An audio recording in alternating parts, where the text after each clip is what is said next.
Kiekviena transporto priemonė slepia savo istoriją. Atskleisk ją dabar su Car Vertical. OBD11 – automobilio priežiūra tavo rankose.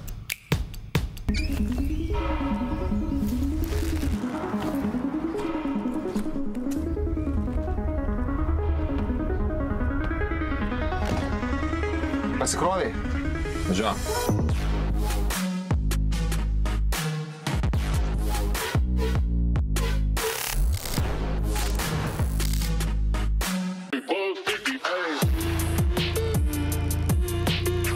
Labas rytas, sakom visom močiutėm, seneliam, broliam, sūnums ir dukroms. Ir šiaip visiems. Ir nuo savęs pridedam taipogi ir mamytėms. Sveikiname su jumis šį sekmadienio rytą. Šiandien kalbame apie elektrą ir šiandien turime tokį įdomų modelį. Mes jau turėjome Ioniq 5, Hyundai Ioniq 5. Senokai. Imk muilo. Raktas tai spūdingas. Ir jūs sakysite, jūs jau rodėte Ioniq 5. Bet šiandien mes turime tokią pabūstintą Ioniq 5 versiją, sportinę versiją ir apie ją šiandien pakalbėsime plačiau. Šiandien ekranuose matote Ioniq 5N. Kaip nuo žodžio namas. Praėjus keleriem metam, kaip jums šiandien atrodo Ioniq 5? Kadangi aš jau turbūt toks esu labai širdį senas žmogus, tai yra kaip yra. Aš labai sunkiai taiksausi su naujovėmis, tai iš pradžių man to automobilio dizainas nepatiko, kuo toliau, tuo labiau aš supratau, kad tai yra labiausiai vykęs elektromobilio dizainas, nes automobilis toks retromoderniai atrodantis. Bet tai kaip, matot, kaip iš tikrųjų keičiasi požiūris, Izidorius tai pavadino gražiausiu elektromobiliu, čia gal galit pakartoti? Išskirtiniausiu galbūt. Jau sakyk pas. Ir atsitiko toks dalykas. Hyundai'us nusprendė pagaminti sportinę Hyundai Ioniq 5 versiją ir mums pristatė Hyundai Ioniq 5N. Ir šis automobilis yra žemesnis, platesnis, gavo daug apdailų, gero dizaino ratlankius 21 colio, plačias padangas ir, žinokit, aš kai pamačiau šį automobilį, tai man jis atrodo tobulai. Kaip sportinis elektromobilis pagamintas iš keturdurio hatchbacko, žiūrint nuotraukas, atrodo, jog šis automobilis yra golfo dydžio. Taip. Ir kai pamatai gyvai ir ypač atsisėdi į vidų, nustembi, koks tai yra didelis automobilis. Bet iš išorės, taip žiūrint, jis netrodo labai didelis. Bet atsisėdi į vidų, supranti, kad jis yra dabar didelis. Aš taip, kuo labiau žiūriu, tai man žinai, kaip atrodo kaip išpūsęs ID3. Irgi turi panašumų. Antras dalykas, automobilis, bent jau standartinis Ioniq 5, yra vos kilsteltas daugiau negu įprastinis hatchbackas ir jis yra toks crossoverio ir hatchbacko mišinys. Ir vykęs mišinys. Šis automobilis, stovintis šalia mūsų Ioniq 5, jau tikrai nepanašus į SUV, nes jis yra žemesnis už įprastinį 5 Ioniqą. Ir vėl grįžtant prie automobilio dydžio, įdomus faktas, kad Ioniq 5 yra, nesu tikras ar tikrai didesnis, bet tikrai nemažesnis už, pavyzdžiui, Audi Q5, kas tikrai stebina. Automobilis gavo apdailas ir apdailos yra taip gerai pagamintos, kad mes matom, kad tai yra ir elektromobilis, ir sportinis automobilis, ir toks retrofuturistinis automobilis. Jo, labai įdomus dalykas, kad iš tikrųjų aš dabar sau dairausi naujo automobilio ar elektromobilio ir pasižiūrėjęs šitų, ne N, bet Ioniq 5 kainas, aš labai nustebau, kad dabar galima, tarkim, už 30-35 tūkstančius eurų jau nusipirkti. Bet kažkaip man kilo įtarimas, kad kažkaip per pigiai kainuoja toks automobilis ir labai greit paaiškėja, kodėl. Nes mes įsivedę jo kėbulo numerį į Car Vertical, labai greit pamatom jo istoriją, kaip jisai atrodė kažkada pas kitą savininką ir tada supranti, kodėl ta kaina yra tokia. Todėl mes automobilių paieškas pradedam nuo Car Vertical, įvedam kėbulo numerį į sistemą ir parodo, ką automobilis veikia, kol mes jį nusižiūrėjom. Svarbiausia, reikia neužmiršti pasinaudoti nuolaidos kodu Gazas dugnas, o Paulius visada naudojasi, nes šitaip gaunate 20% nuolaidą Car Vertical ataskaitom ir dar prisidedat prie mūsų kūriamo turinio.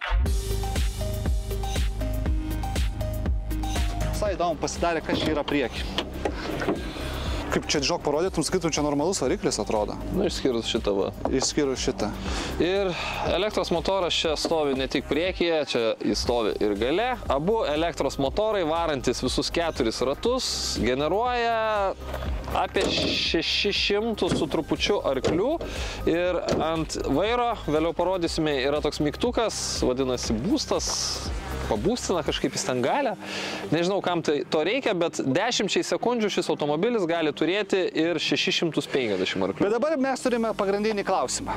Šitas automobilis kainuoja apie 80 000 eurų. Ioniq įprasta versija kainuoja 50 000. Iki galite įsigyti, iki 50 galite palysti.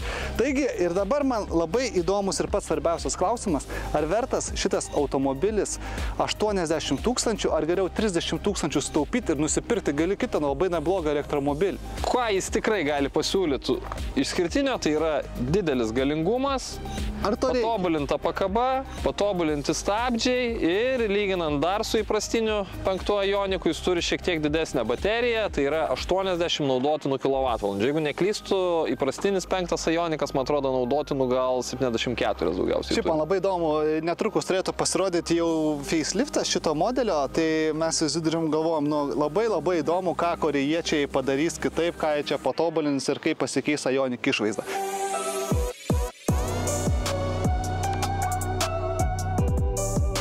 Jeigu pamenat, kai mes turėjome Ioniqą savo programoje, mes turėjome vieną didžiulį priekaištą. Dabar aš jau matau net ir 2 priekaištus. Tai didžiausias priekaištas buvo centrinė konsolė va čia, kuri kažkaip ten kaip grinai kaip pas mikroautobusą. Ir kitas dalykas, mes turėjome baltus ekranų apvadus. Nežinau, kodėl čia taip jie padarė. Dabar mes turime juodą. Bet tai kaip klausos? Įsivaizduoja korėjiečiai? Ištaisė. Padarė juodas. Dabar vaizdas pasikeitė kardinaliai. Ir prieš įsidurių paukštį mes matome puikų vairą. Pasakyk. Puikus vairas. Tau porą režimų. Kaip įdomu, Biblija, žiūrėk, įdėta. Ai, ne, čia vadovas.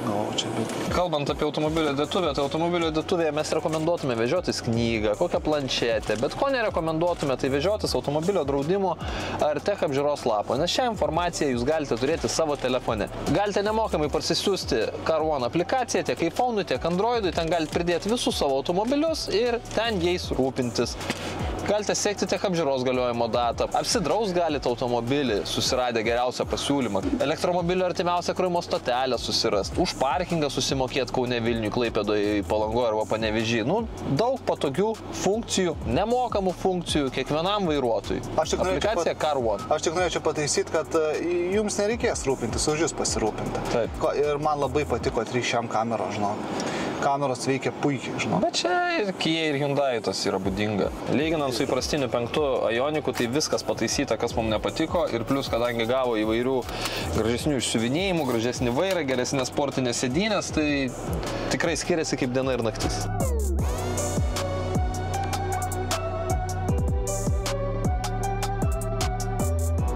Aš keleivio sėdynę prieš tai sėdėjęs atsislinkau maks iki galo, kiek tik tai galim. Ir aš čia žiūrėk telpu. Šisą puikiausiai telpu. Čia ir jaučiasi 3 metrų ratų bazė. Paulius keleivio priekinę sėdynę atstūmė maksimaliai atgal, o prieki manęs esanti vairuotojo priekinė sėdynė yra pastatyta taip, kaip aš vairuočiau sėdėdamas už vairo. Tai vietos čia yra nerealiai daug. Sėdynė sėdi stum, bet kiek daug jinai pasistumė, pažiūrėk mane, pažiūrėk. Taip didinam bagažinės turį arba didinam, bet čia yra vienas iš geriausių sprendimų. Labai stebina šio salono erdvė.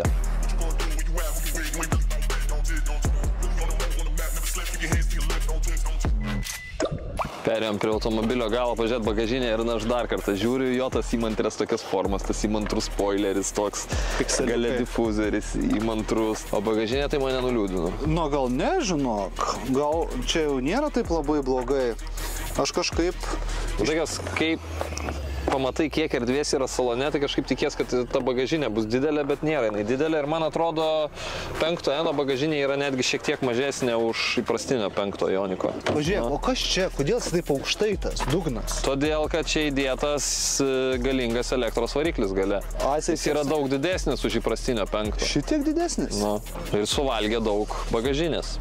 Na taip, bagažinė nėra įspūdingo dydžio, bet jau šitas automobilis yra skirtas važiuoti.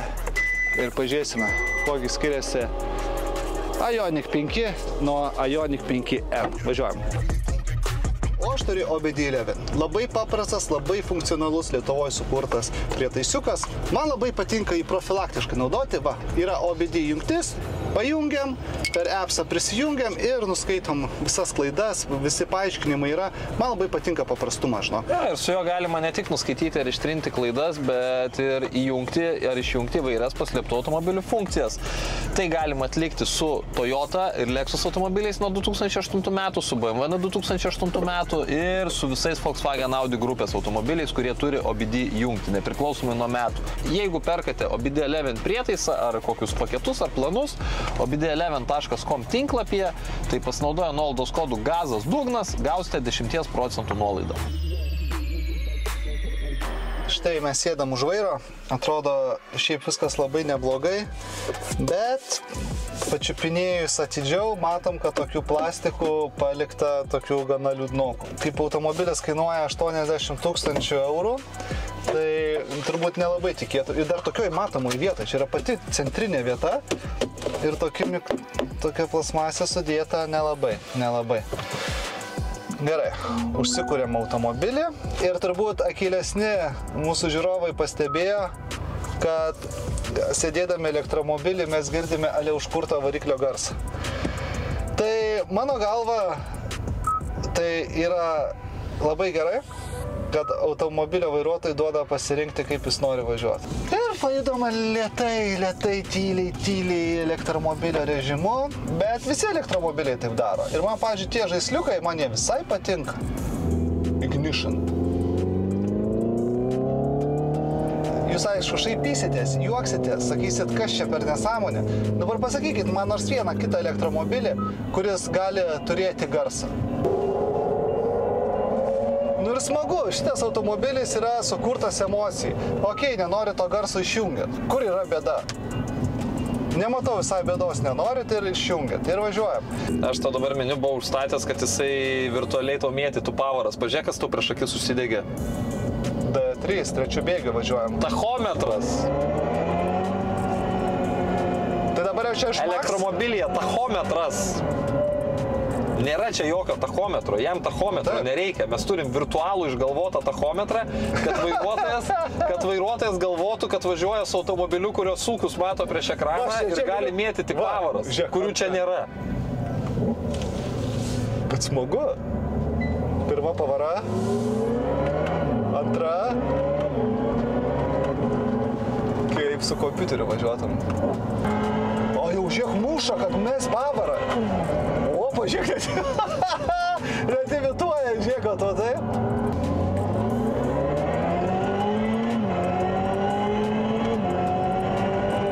Jisai net susitampo, perjungiant pavaras imituojant. Nu, nežinau, bet kodėl, jeigu tu gali išjungti ir to nenaudot, bet tai turėti, o ką, nesmagu pažaisti? Visiems kartais smagu pažaisti, nežinau, kiek tai naudosit, aišku, už tai šiek tiek damokėsit. Tai va, čia jau yra klausimas, ar jūs norit už tai damokėti. Gerai, o dabar grįžtam prie elektromobilio. O One Pedal Drive mes turime 1, 2, 3, 4, 5 net nustatymus, o dabar iš vis neturim. Ir One Pedal Drive veikia gerai. Galėsit laisvai naudotis vienu pedalu važinėjant tikrai ready, boosting, ready. Bet vėlgi, žinai ką turi? Jis labai turi stiprią pradžią, o po to jau įspūdžio nedaro. Ir baigėsi tavo 6PM arklių, dabar vėl turi 600 kelis. Nežinau, žinokit, šitas automobilis važiuoja super, bet visi elektromobiliai turi tą spyrio jausmą. Man, pavyzdžiui, va šiti pridėti žaislai, tu jų nenori, jos išjungi ir tau jie nemaišo, ir tu važinėjai. Bet šitas automobilis toks ir padarytas tam. Šiek tiek plačiau pakalbėsiu apie šio automobilio elektronikos žaislus, kurių čia pridėta ir dėl ko šitas automobilis gavo tą raidelę N. Ok, jeigu norite išsijungti garsą, tai galite tiesiog nueiti į Settings, Vehicle ir čia turim šiek tiek nustatymų. Tai čia aktyvus garsas, vairavimo režimai, bet tie vairavimo režimai yra pas mus ir ant vairo. Turime va šitus 2 N mygtukus ir turim individualius nustatymus. Tai ant jų galime susikonfigūruoti automobilį taip, kaip norime. Tai, o konfigūruoti yra ką? Man visai patiko, kad aš įsijungęs kažkurį custom nustatymą, galiu realiu metu įsijungę šitą meniu, kaitaliot ką noriu. Tai galiu pasirinkti, kiek noriu, kad sportiški būtų motorai, vairo jautrumas, pakaba. Ir va, turim tokių dalykų, kurie nebūdingi elektromobiliam. Tai galiniai motorai turi elektroninę blokiruotę, tai va, galiu pasireguliuoti, galiu Sport Plus, Normal arba Sport, stabilumo kontrolę. Galiu iš tikrųjų ją netgi visiškai išjungti. Čia turiu skydelį ir čia galiu gyvai reguliuoti garsą. Dar yra ir daugiau nustatymų, negu kad rodo man per kasto meniu. Tai galiu susireguliuoti launch kontrolo sukibimą pagal esamas sąlygas. Toliau galiu įjungti tokį įdomų dalyką, tai vadinasi E-Shift. Tai jungus E-Shiftą, man ant skydelio užsidega tachometras. Elektromobiliai šiaip tachometrų neturi ir jiem nereikia, tai akivaizdu, kad čia yra išgalvotas ir virtualus dalykas. Ir tada šios svirtelės, esančios man už vairo, su kuriom įprastai galėčiau reguliuoti automobilio regeneracijos lygius, pasidaro pavarų permetimo svirtimis. Ir aš dabar važiuoju pirmų bėgių. Paaukštinu bėgį antras, trečias, ketvirtas. Atsiranda virtualios pavaros šiame automobilyje. Iš vienos pusės man tai čia yra visiška nesąmonė, nes mes suprantam, kad automobilis pavarų neturi, tachometro jam nereikia. Ir toks atsitinka, kaip, nežinau, kaip sėdėčiau prie kompiuterio, žaisčiau kompiuterinį žaidimą, bet tas mano kompiuterinis žaidimas dar ir kelyje važiuoja. Man čia toks, nežinau, žaisliukai naujai kartai. Tai va, galbūt Paulius būtų tas naujos jaunos kartos žmogus. Man tokie žaisliukai asmeniškai nepatinka, nes jeigu aš norėčiau automobilyje mėtyti pavaras, aš ir nusipirkčiau automobilį, kuris tas pavaras turi. Tai tu išjungi ir neturi ir viskas, kur bėda. Bet iš kitos pusės, va, Paulius labai gerai pasakė, jeigu man šios funkcijos nereikia, tai aš ją galiu tiesiog išjungti. Kiti gamintojai dar tokios nesąmonės nesugalvojo. Tai va čia prideda šiam automobiliui pridėtinę vertę. Jeigu yra žmonės, kuriem to reikia, tai šis automobilis tą gali pasiūlyti. Turime popkornų.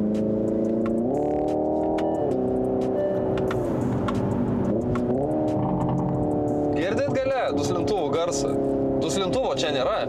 Dar labai įdomiai padaryta, kad tas popkornų garsas tikrai atrodo, kad yra gale duslintuvas ir iš galo tau šaudo. Tai vėl, žaislų jis turi daug, launch kontrolai ir dar vienas labai įdomus žaislas, tai yra Torque Distribution. Tai reiškia, kad aš galiu reguliuoti šiame automobilyje galios paskirstimą.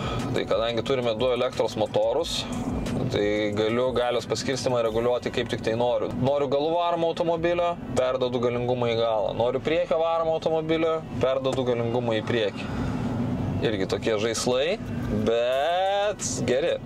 Smagu, galima su šio automobiliu ir padriftinti. Netgi turime drift modą. Sakau, šitas automobilis turi gerų dalykų, turi blogų, bet iš kitos pusės tie blogi dalykai yra gal tik tai man blogi. Kitam pirkėjui jie kaip tik labai patiktų, o man tie dalykai nemaišo, nes aš jos galiu išjungti. Mes visą laiką kimbam, kad elektromobiliai visi vienodi ir visi... Bet va čia ir yra tas, kad jis yra visiškai kitoks elektromobilis. Vat pridėjo tų elektronikos žaislų ir smagu. Gerai, pabandėm nustatymus, pasižaidėm šiek tiek kelyje. Tai dabar nuvažiuosim į uždarą trasą ir šiek tiek pažaisim su įsibėgėjimu. Pasimatuosim, per kiek automobilis įsibėga iki 100 ir per kiek važiuoja 1/4 mylios. Ir tam, kad pasiekčiau maksimaliai gerus rezultatus, turiu paruošti automobilio bateriją. Tai per meniu yra toks pasirinkimas N-Battery Preconditioning. Pasirinkau drag režimą ir man rašo, kad baterija pasieks reikiamą temperatūrą po 23 minučių. Tai turim dar šiek tiek laiko. Dabar padarysim vieną bandymą su neparuošta baterija ir po to padarysim su paruošta. Ir pasižiūrėsim, koks yra skirtumas ir ar iš vis yra koks nors skirtumas.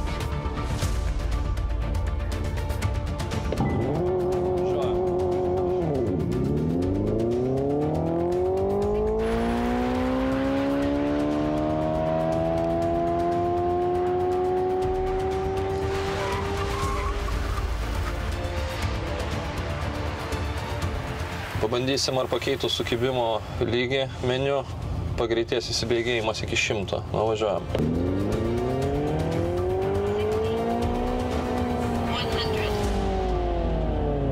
Pasikeitė įdomu, kas nors ar ne. Ai, tai dabar lėčiau įsibėgau. Per 4.2. Kai buvau užstatęs idealų sukibimą buvo 3.9, dabar 4.2 geras. Tai lėčiau. Tai reiškia geriau užstatyti ant gero sukibimo. Dabar padarysiu dar vieną bandymą, nes automobilėje sėdėjom dviese, tai pasibandysiu, koks rezultatas sėdint vienam. Ir po to, kai baterija bus paruošta, palyginsim, koks skirtumas su paruošta baterija.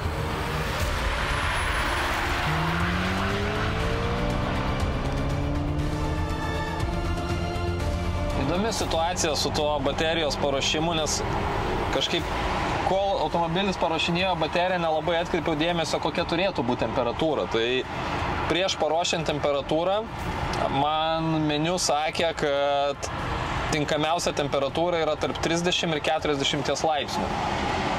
Kai dariau pirmus bandymus, baterijos temperatūra buvo 37 laipsniai. Tai reiškia, pilnai atitiko optimaliausią baterijos temperatūrą. Ir dabar palaukiau, kol meniu pradėjo rodyti, kad jau temperatūra optimizuota, tai žinokit, temperatūra nepasikeitė ir nepasikeitė automobilio dinamika, nes visais bandymais automobilis važiuoja panašiai tuos pačius laikus. Tai susiradau internete, per kiek šis automobilis turėtų geriausiam sąlygom įsibėgėti iki 100, tai yra 3,4 sekundės. Aš įsibėgau per 3,68, o 1/4 mylios geriausias rezultatas šiandien buvo 11,5. O internete rašo, kad turėtų būti 11,4. Tai labai arti realybės to, ką rašo internetai. Tai prisipažinsiu, aš tikėjausi, kad 1/4 mylios jis važiuos šiek tiek greičiau. Nes arklių tikrai turime daug, bet ir automobilis nėra labai lengvas. Tai vis tiek. Bet kokiu atveju jis vis tiek yra labai greitas. Ir turi gerus stabdžius.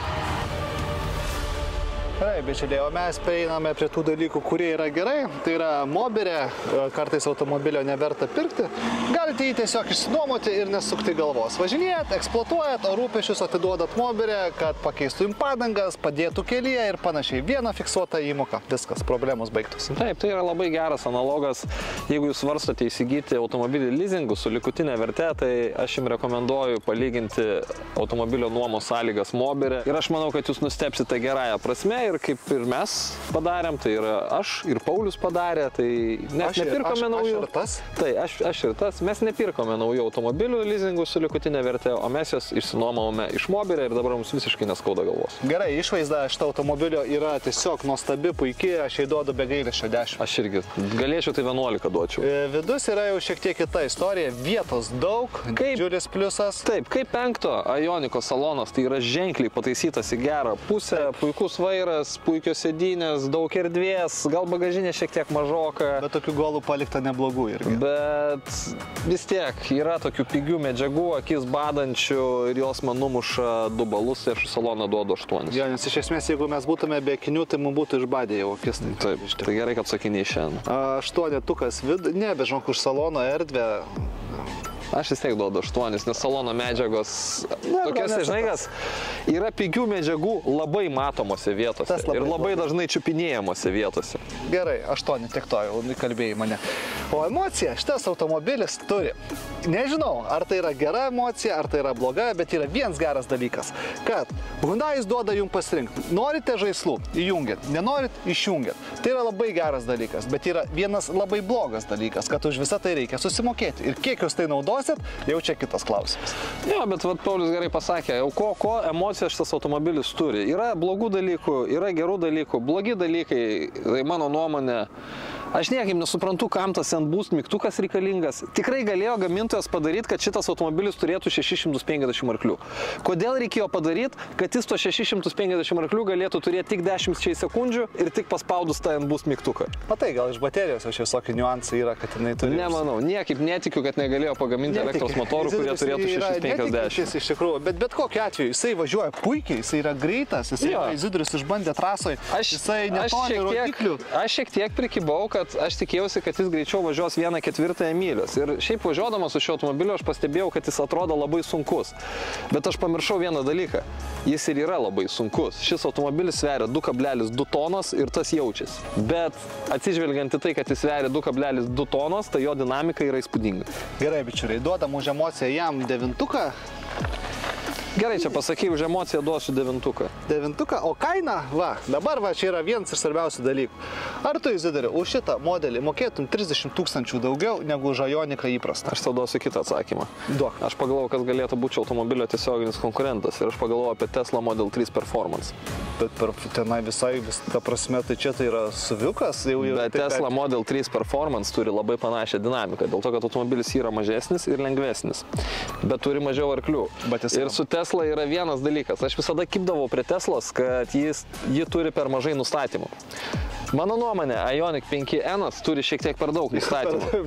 Nes kai mes bandėme kažkada Tesla, bandėme Dragę ir Tesla visada iš vietos vienodai startuoja. Yra toks jausmas, kad tau nereikia jokių launch kontrolų, nieko, paspaudai gazą dugną, jinai visą laiką iki 100 įvažiuos beveik identiškų laikų. Su šitu vaikštai, ar geras sukibimas, ar blogas, tą launchą kolį jungi. Tau labai įdomu, bet pagalvoji, kad vis tiek noris tame automobilyje šiek tiek paprastumo ir Tesla, žinok, beveik tą patį, kad šis automobilis gali pasiūlyti už daug pigiau ir dėl to aš jam už kainą duodu 8.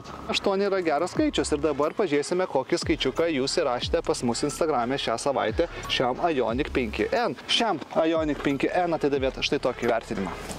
Taigi būtinai mus pasiekite Instagrame, tai jūsų balsas mums labai svarbus, jūs balsuojate kiekvieną savaitę vis daugiau ir mes to labai džiaugiamės, bet tada ateina gedas. Gedas ateina ir suveda visą bendrą statistiką, ta prasme, į vieną. Čia, žinokit, nėra taip paprasta, ta prasme, jeigu jūs galvot, kad čia mes skaičiuojame aritmetinį vidurkį, tikrai ne. Tikrai taip nėra. Gediminas turi savo skaičiavimą, tas dėstytojas jam sakė. Įdomus dalykas, kad Gedas skaičiuoja analoginį vidurkį. O kiek šitas automobilis gali nuvažiuoti, jeigu šiaip pirkit? 80 kWh baterija, vidutinės sąnaudos bus apie 20? Mieste apie 20, tai nuvažiuos apie 400. Apie 400 km. Ir Gediminas per tos 400 km suskaičiavo ir bendras įvertinimas štai šiam Ioniq 5N yra štai čia. Ačiū bičiuliai, kad šį sekmadienį praleidot su mumis, rudenėja ir mes grįšime prie jūsų televizorių, mes tiksliau grįšime į jūsų tas ekranų dėžutes lygiai už savaitės, šeštąjį sekmadienį, nes... Mes žinom, ką jūs veikiat savaitgaliais, žiūrit abu gazus 10:30 per TV6. O jeigu jums ilgu laukti, tai mus kiaurą parą galite rasti SOS tinkluose, YouTube, Instagrame, Facebook'e, TikTok'e. Mums, pavyzdžiui, parašė žmonės tokį piktą, jau ten tokį piktą žinutę, kodėl mes rodom vien sportinius automobilius, mes nežiūrim, jūs nerodot mums bekelės. Arba kodėl jūs rodot vien elektromobilius. Žinokit, pas mus YouTube yra absoliučiai visi automobiliai įmanomi. Taip, net bekelės rodo. Taip, net bekelės. Bekelė yra mūsų pagrindinis arkliukas. Ja. Taigi, ačiū visiems, kad buvote, susitiksim netrukus. Iki. Iki.